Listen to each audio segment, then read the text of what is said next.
My husband claimed he'd be on a 15-day business trip and told me not to contact him. But he got spotted at an upscale restaurant with his young mistress. I cut off his black card, sold the mansion, and saw 66 missed calls. Can you imagine the absolute gut punch? My husband, the man I swore to spend my life with, told me he was leaving for a top-secret business trip, begged me not to call. Just a few days later, my phone pinged with a notification that ripped my world apart. A $4,000 charge from a fancy restaurant with his mistress. But that was just the beginning of a nightmare. What came next was a calculated plan of destruction I never saw coming. It all started on a quiet evening as darkness was falling. I was on the patio, tending to my cherished Phalaenopsis orchids. My husband, Ethan, walked out, dragging a suitcase. He was still in his suit, tie a little loose. That familiar scent, expensive cologne, a hint of tobacco, the exhaustion of a long day, it usually filled our home. After 10 years of marriage, it was a smell I barely noticed anymore, much like I barely noticed our marriage itself. He looked at me, his gaze sweeping over me quickly. I'm leaving. Business trip. 15 days. His voice was flat, devoid of any real emotion. Just a simple announcement, like the weather forecast. I walked over, pretending to adjust his collar. Why so suddenly? 15 days, that's a long time. Ethan flinched, just a tiny, almost imperceptible movement of avoidance. But I saw it. It's top secret, you understand? Can't leak. I need to investigate thoroughly. He took my hand, but his palm felt strangely cool. For security reasons, don't call or text. Phone will be off. I'll call you when it's done. The house and garden are in your hands. I smiled. The same practiced, wise, understanding wife smile I'd perfected over a decade. All right. You go do something important. I'll be fine. The clatter of his suitcase wheels echoed on the tiles, followed by the heavy thud of the iron gate. Then, chilling silence in our luxurious brownstone. 10 years ago, I, Ava Reed, had my own successful landscape architecture brand. But Ethan, my then loving husband, had said, I need someone to hold down the fort. So, I gave it all up. I poured my heart into this house, this garden, nurturing every flower. I thought I was building our home. But over the years, Ethan's coldness grew. Dinners together dwindled. Affection, concern, it all dried up. He left early, came home late. Always work. I blamed myself. Had I done something wrong? Did marriages just wither like this? I tried to revive things, but only met his indifference, sometimes irritation. Eventually, I grew tired too. Silence settled in our house. This 15-day business trip, this strange no-contact request? Instead of unsettling me, it just solidified a cold distance that reached deep into my bones. 3 days after Ethan left, the house felt cavernously empty. I spent my time in the orchid garden. It was my sanctuary. Phalaenopsis, dancing ladies, purple dendrobiums, all in full bloom. As I was wiping a leaf, my phone chimed. A ding. Then a second, a third. Transaction alerts. From Ethan's black card. My account. My heart slammed against my ribs. A $4,000 charge. At Arya Restaurant. Arya. The name stabbed me.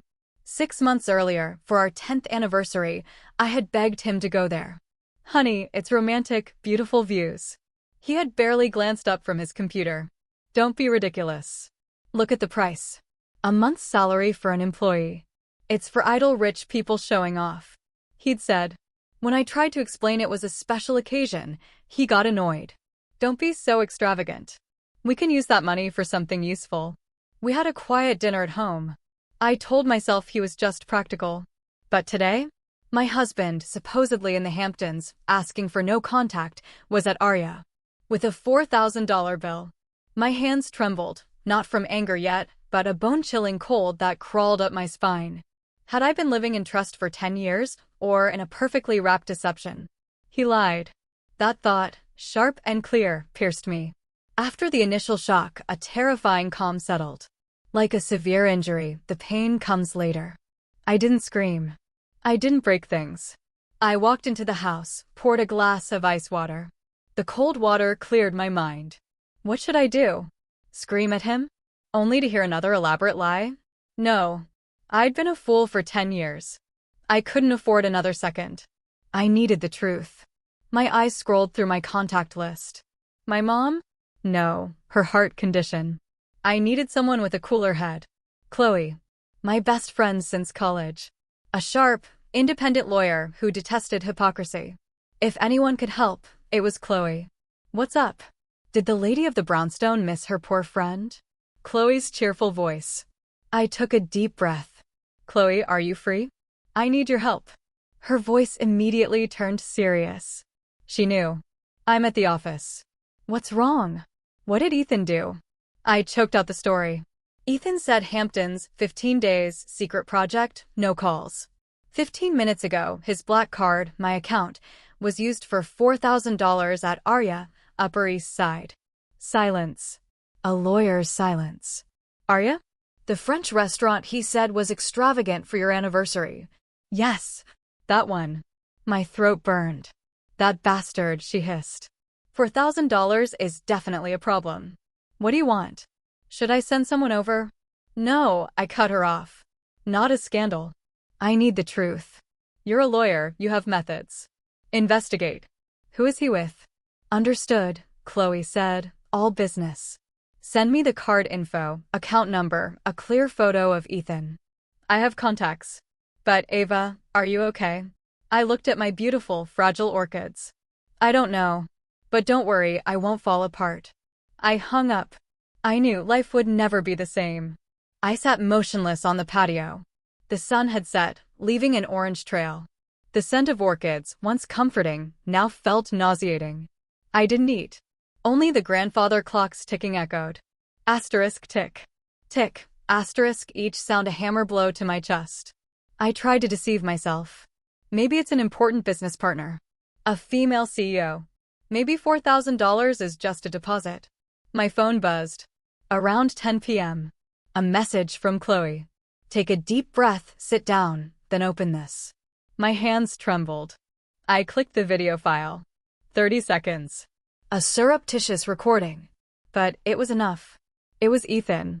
Relaxed, jacket off, in Arya's luxurious setting. And not alone. Across from him, a very young woman. Long, light brown hair, fair skin. A wine-colored silk slip dress. Charlotte. The intern. I'd met her once. Hello, Mrs. Reed. With such delicious food, it's no wonder Mr. Cole praises you so much. In the video, Ethan was carefully placing a piece of lobster on Charlotte's plate. He smiled with an affection I hadn't seen in 5 years. Charlotte leaned back, laughed, then reached across the table to wipe sauce from his mouth. A blatant intimacy. He didn't pull away. He took her hand, brought it to his lips, and kissed it. 30 seconds. The video ended. I dropped my phone. Clack. I was betrayed. Not a business partner. Not a fling. A deep, secret relationship. He was using my money, the card I gave him, to wine and dine a girl half my age. Pain, yes, but no tears. Just a rising nausea. I had given up my brilliant career. I sacrificed my youth.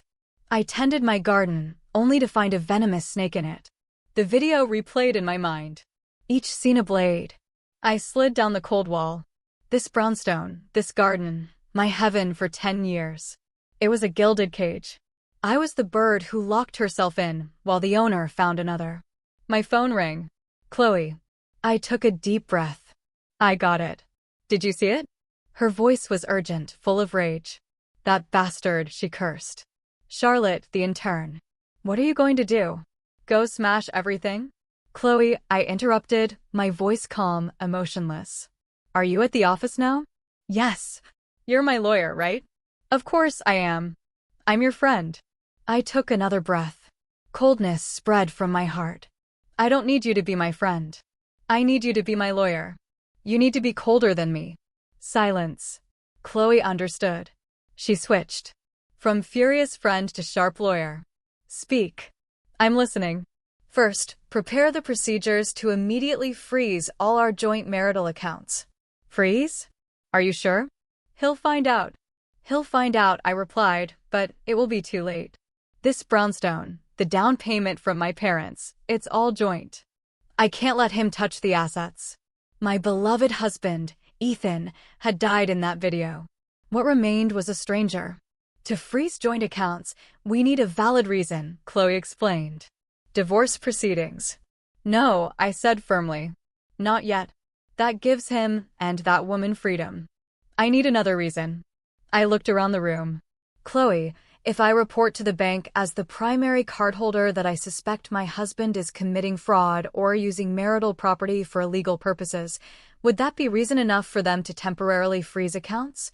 Chloe paused. Legally, yes. The bank has the right. But it will cause a scandal. I need a scandal, I said. I want him to realize I'm not the idiot he's been manipulating. I hung up with Chloe. No regret. No fear. If pain doesn't kill you, it turns you into steel. My heart was harder than stone. 10 years I was submissive. 10 years I stepped back. This was the price. I immediately called Mr. Davies, Director of Preferred Client Services at my VIP bank. It was almost 11 p.m., but he answered. Mrs. Reed, good evening. Emergency?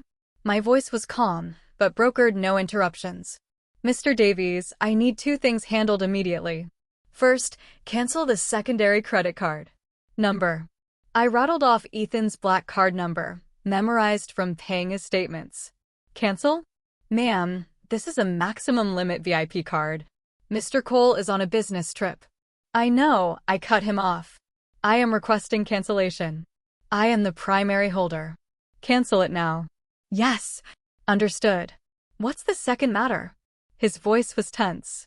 Ava Reed, co-owner of the joint accounts. I request the bank apply an emergency measure to temporarily freeze all transactions from these accounts. He sucked in his breath.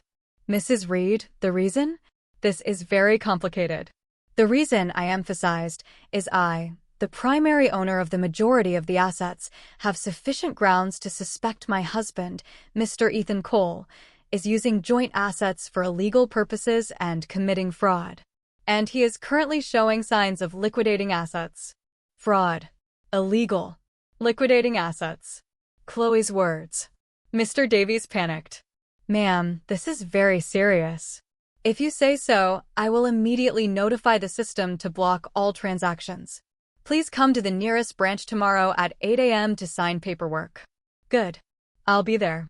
I don't want a single dollar withdrawn from those accounts from this moment on. Do you understand? Yes. Immediately. I hung up. My hand, still clutching the phone, wasn't trembling. For 10 years, these hands cooked, cleaned, planted. Now, with these hands, I was freezing everything that was his. I had cut off his financial channel. The $4,000 appetizer at Aria was expensive. Now it was time for the main course. I couldn't sleep. The 30-second video replayed. Ethan's kiss, Charlotte's laugh, the $4,000 bill, a pantomime mocking 10 years of my youth. At 7:05 a.m., I was at Chloe's office. My eyes were swollen. Chloe, sharp in a tailored black suit, pushed a hot coffee at me. Drink it. You look like death warmed over. Did you finish everything? I asked. Everything's frozen. His black card is useless plastic. A flicker of relief. Thank you. Chloe's gaze was piercing. Ava, what do you want? A warning to vent? Or divorce? Divorce. The word felt strange, painful. 10 years I gave up everything. I don't know. Chloe paced. If you just want a warning, he'll come back, beg, swear. Then he'll go back to his old ways, more secretive. You'll live in doubt. I looked at her. The kiss at Arya flashed. No. I can't take it anymore. Then it's divorce. Chloe stated it as a certainty. If you divorce, be ready to fight. He and his family won't let you go easily. I want a divorce. My voice was clear now. But first, I want to know exactly what I had for the last 10 years, and what he secretly took from me. Chloe smiled. Cold. Calculating. Good. This is the Ava Reed I know. She pulled out a folder. Brownstone, biggest asset. In both names. Joint savings, stock accounts, frozen. Problem is, personal accounts. Do you know his exact salary? I hesitated. He said the company deferred his salary and bonuses. He only gave me $2,500 for household expenses. Chloe scoffed. Ava, you believe that? A senior director, billion-dollar projects, only $2,500 take-home pay? He's been playing you for 10 years. I bowed my head. I called Ethan. He answered instantly, as if glued to his phone. Ava, he tried to scream, but I cut him off. Yes. My voice was clear, calm, cold. He was surprised. How did your top-secret geological survey in the Hamptons end up on the Upper East Side? Silence. His heavy breathing. He was fabricating a lie. You? What nonsense. His voice dropped, panic evident. Who told you that? I drawled sarcastically. Perhaps your partner. The brown-haired partner in a red dress at Arya. Isn't $4,000 a bit extravagant? You were spying on me? His voice turned threatening. I don't care, I said frostily. Your job is to entertain. Oh, and I forgot to inform you of one thing. What? He asked cautiously.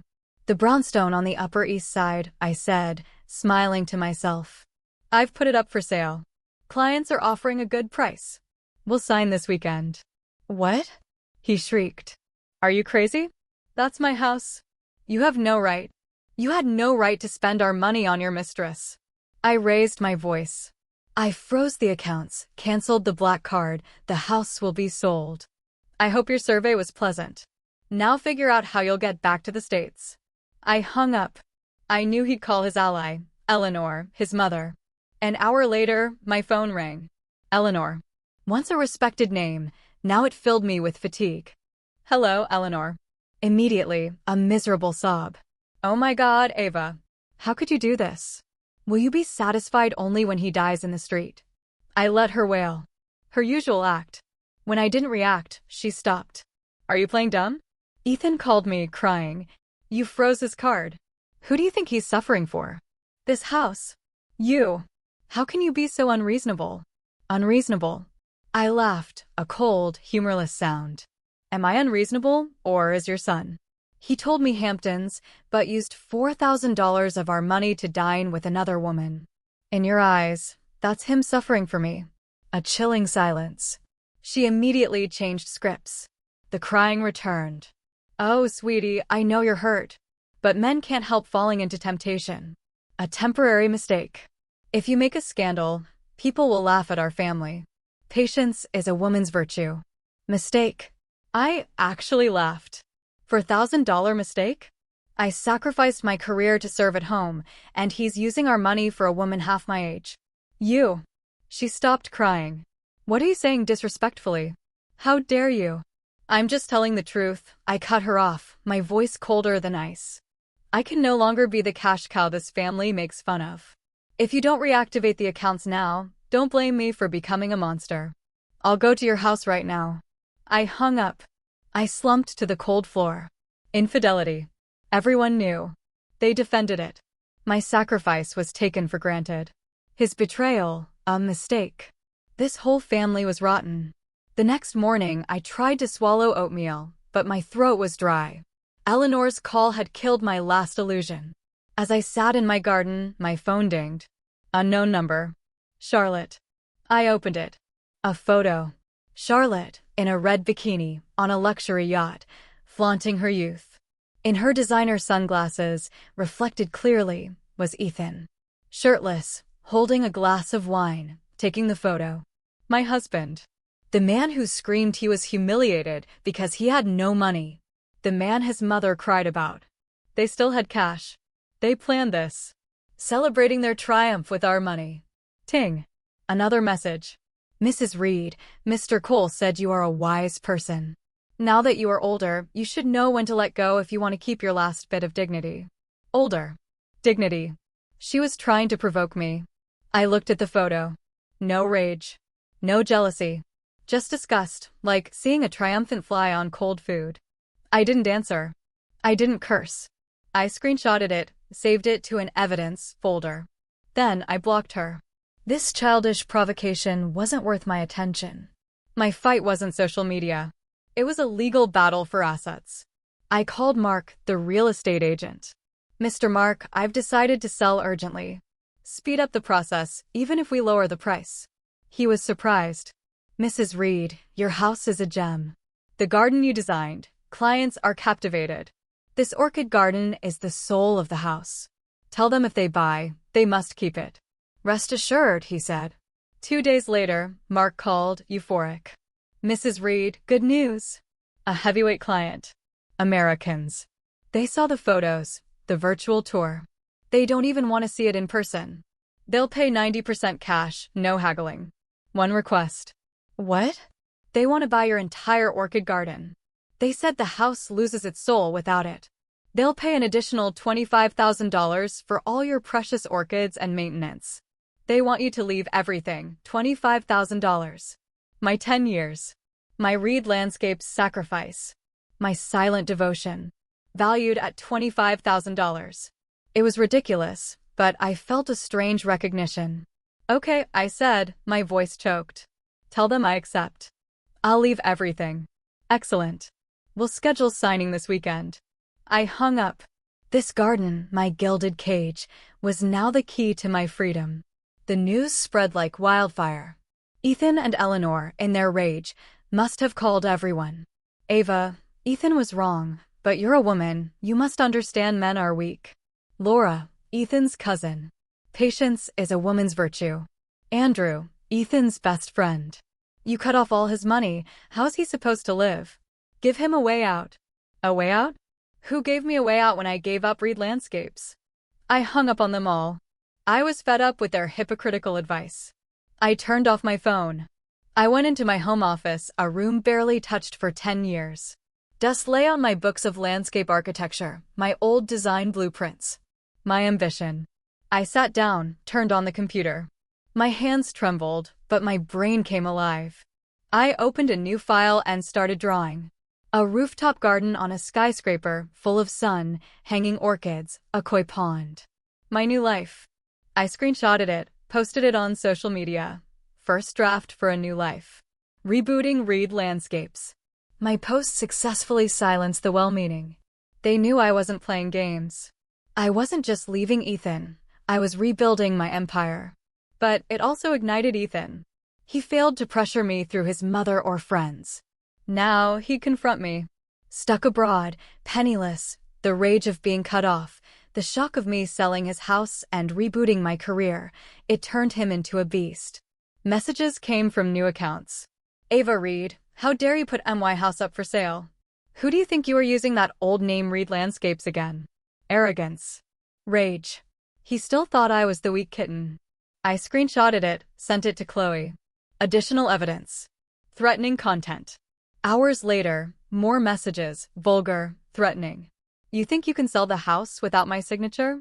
When I get back, I won't forgive you. I'll make you kneel and beg.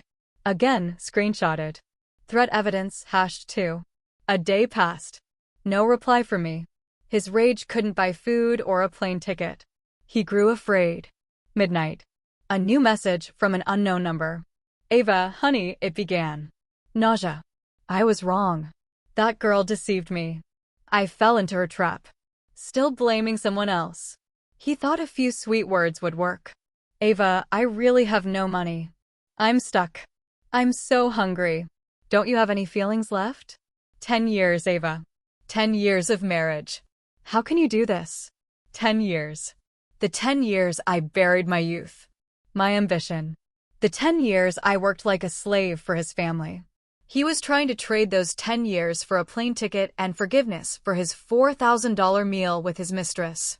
Come back. I'll fix everything. I'll kick her out. I'll kneel. I looked at the screen. My heart was cold. Affection, coming from his mouth, sounded cheap. I screenshotted it. Additional evidence, manipulation, and pleading. I turned off my phone. He dared to mention 10 years. I had to know how he valued those 10 years. I went into his study, a room I hadn't entered in a decade. His private space. The smell of tobacco and old paper. The drawer was locked, of course. But I knew where he kept the spare key. Under the money plant. The arrogance of a man who thought his housewife would never look. I opened it. Folders. Contracts. Bank statements from accounts I didn't even know existed. He said $2,500 was all we had. It was the tip of the iceberg. I sat on the floor, spreading everything out. Expense reports in 6 figures. Weekly cash withdrawals. His actual salary. 5 times what he told me. 5 times. I laughed, but tears pricked my eyes. I was living in a gigantic deception. I wasn't his wife. I was a housekeeper, paid $2,500 to care for his brownstone while he built another home with our money. The $4,000 meal at Arya wasn't a mistake. It was a habit. My eyes stopped on a recurring transfer. $2,500. Regular as clockwork. Internal transfer beneficiary, Mrs. Rosa Gomez. Exactly the amount he gave me. For 2 years. Without fail. $60,000. Who was Mrs. Rosa Gomez? My mind was blank. Not a relative. Not a friend. A chill ran down my spine. This wasn't a mistake. Not infidelity. This was a plan. He wasn't just having an affair. He was supporting another woman. He was investing our money in another woman. This betrayal was colder than any kiss. I screenshotted all the transactions. Sent them to Chloe. Investigate who Mrs. Rosa Gomez is and what he supported with our $60,000. I was in the shower when Chloe called. Her voice wasn't a lawyer's, it was a friend's, trembling with fury. Are you sitting? Standing, I said calmly. Do you have the results? Sit down, she screamed. Mrs. Rosa Gomez. 60 years old. Outskirts of New York. No stable employment. I felt confused. Who is she? My voice cracked. Chloe spoke each word clearly. Ava, she's Charlotte's mother. The phone dropped from my hand. It wasn't pain. It was pure, nauseating disgust. Charlotte's mother. The mother of the intern. The mother of the woman in the video. $60,000. $2,500 a month to the mistress's mother. He wasn't just having an affair. He was playing the role of a doting son to his mistress's mother. With my money. I'm listening, I said, strangely calm. I understand everything. What do you understand? Chloe asked, surprised. He hasn't been my husband for a long time. He's been a thief and a con man. I stood up. Chloe, prepare the divorce papers. I don't just want a divorce. I don't just want half. I want everything. I'll make him pay for these 10 years. Principal plus interest. I arrived at Chloe's office at 9 a.m. Not the swollen-eyed woman from days ago. I wore a white suit, hair pulled back. Makeup carefully applied. A partner, here to discuss a deal. Chloe looked at me. Surprise turned to respect. You're amazing. I was worried you'd be crying. I smiled coldly. Crying, Chloe? Tears can't get back $60,000. Good. Let's get to work. She slid a folder. With this $60,000 proof, we can file for fraudulent dissipation of marital assets. You'll get the majority. As I reached for the pen, Chloe said, wait. She frowned at her computer screen. My paralegal double-checked the brownstone's info. Ava, come and see this. A premonition worse than Rosa Gomez. It was the title deed to my house. Look at this, Chloe pointed. Your house has a lien on it. It's mortgaged. Mortgaged. I repeated mechanically. That doesn't make sense. I didn't sign. Not for a small amount, Chloe said, her voice like a wedge. He took out a $500,000 loan against it. $60,000 was a slap. $500,000 was a bullet. No, not possible. My composure shattered. $500,000 requires my signature. I'm a co-owner. Calm down. Chloe grabbed my shoulders. Look at the date. 6 months ago. 6 months ago. My head spun. Ethan told me the company needed capital for a golden opportunity. He brought a thick folder of documents. Sign quickly, they're waiting. It's just an internal guarantee. I signed. Without reading. I signed the power of attorney. Or the mortgage consent. I signed the death sentence of my marriage and my assets. That bastard tricked you, Chloe roared. He took $500,000 from your parents' house, $60,000 to support his mistress. $500,000. Where did it go? The top-secret geological survey trip to the Hamptons? I understood. He didn't go to investigate. He went to finalize that $500,000. He was planning to escape. He was going to leave with $500,000 and his young mistress, leaving me with a foreclosed house and a gigantic debt. The $4,000 meal at Aria was the celebration of his successful deal. Eva, Chloe's voice brought me back. Her face pale, eyes burning. This is no longer just divorce. No longer civil. This is a crime. Your husband is a criminal. Fraud and embezzlement. I looked at Chloe. Tears had dried. Pain gone. Only cold emptiness. Yes, I said, eerily calm. What do I do with a criminal, Chloe? What's the procedure for a criminal complaint? Fraud. Embezzlement. Criminal. Each word a hammer blow. $500,000. An abyss. Calm down, Chloe insisted. How could I calm down? He said, we have to trust each other as a couple, right? Don't you trust me? I trusted him. I signed. How stupid. The emotional betrayal hurt, but this financial deception, this cold, calculated embezzlement using my absolute trust, it filled me with disgust. He was not just a bad husband. He was a professional con man. Chloe's eyes were full of pity. He scammed you. Used your parents' house. He was preparing his escape. Leaving you with a gigantic debt and a house that would be foreclosed. My heart stopped. Selling the house. It wasn't revenge. It wasn't even to stop the bleeding. It was a necessity. I needed the 90% cash to pay off the illegal $500,000 debt. If I didn't, the bank would foreclose. I, the co-owner who signed under deception, would be held responsible. I would lose everything. The house, my parents' money, and be in debt for life. Ethan Cole didn't just want to leave me. He wanted to destroy me. Bury me alive. Ava, Chloe grabbed my hand. This fight has changed. It's a criminal case. You are no longer just a wife demanding justice, but a victim who has to fight for her own freedom. I drove back to the brownstone, feet barely touching the ground. Everything shrouded in fog. I slumped onto the steps outside the orchid garden. My $25,000 garden. The only thing that could save me. Everything clicked. 6 months ago, he tricked me into signing the mortgage documents. He got the $500,000. Enough to start a new life. He started spending more. This business trip was scheduled. A carefully crafted lie to give him time to transfer the money and disappear. He took his mistress, not because she was the reason, but the prize after a successful fraud. The $4,000 meal at Aria. Not client entertainment. A celebration. Ethan Cole was celebrating swindling me out of $500,000. Celebrating his impending escape. His contempt. His cruelty. This was calculated evil. He wanted to destroy me. I picked up my phone. My hands were cold and steady. I called Mark. Mr. Mark, my voice was calm. Cancel all other house viewings. I'm selling to the American client. I accept all their conditions. I want to sign this weekend. I need the cash. Sooner the better. He was surprised, but grasped the urgency. Fantastic. I'll call them right away. I hung up. I had no choice. Selling this house wasn't for divorce. It was to save my life. He wanted to bury me alive. But I was the seed.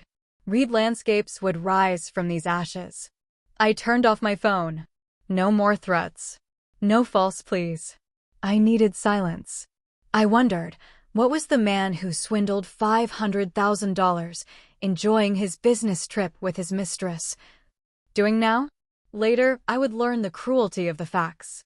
While I struggled with debt, Ethan and Charlotte were on a 5-star yacht, drinking expensive wine, eating food I never dreamed of. Spending my money. But every party ends. My phone call, the frozen accounts, the canceled black card, it was a bucket of ice water on their imperial dream. The black card, Ethan's symbol of power, was declined. He was stunned. All his joint accounts frozen. His rage, those 66 missed calls, was real. He couldn't believe his docile wife dared to cut his lifeline. And the fight began. Not mine, but theirs. I imagined Charlotte, accustomed to luxury, when her gold mine ran dry. You promised. Now what? The cards don't work. And Ethan? The patriarchal man. How could he endure that humiliation? Shut up.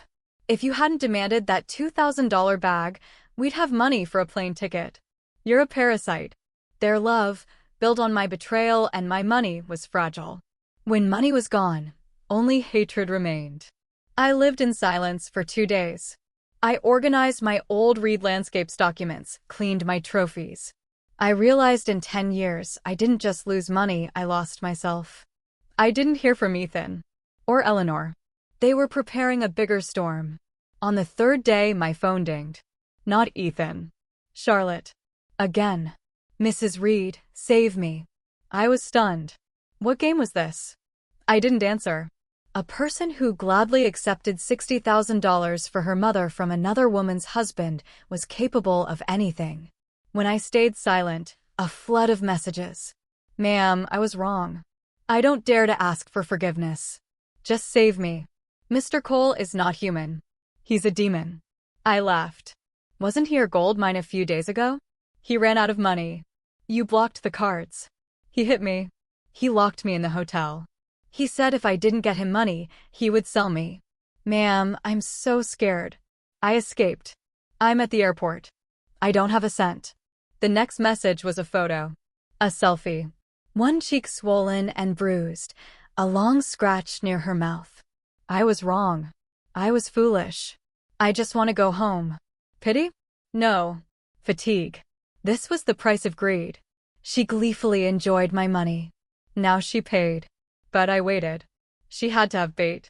Ma'am, I know you're going to sue him. I have what you need. Proof that will make that man unable to lift his head. I hid it in the safe in my apartment and I stole it. I only ask you forgive me and my mother for the money. I will pay it back. I promise.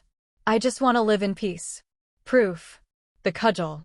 I raised the corner of my mouth. Clever rat. She knew she needed insurance. I typed. My first response. Cold as ice. What airport are you at now? I'm still stuck abroad. I just escaped to the airport. I don't care where you are, I wrote.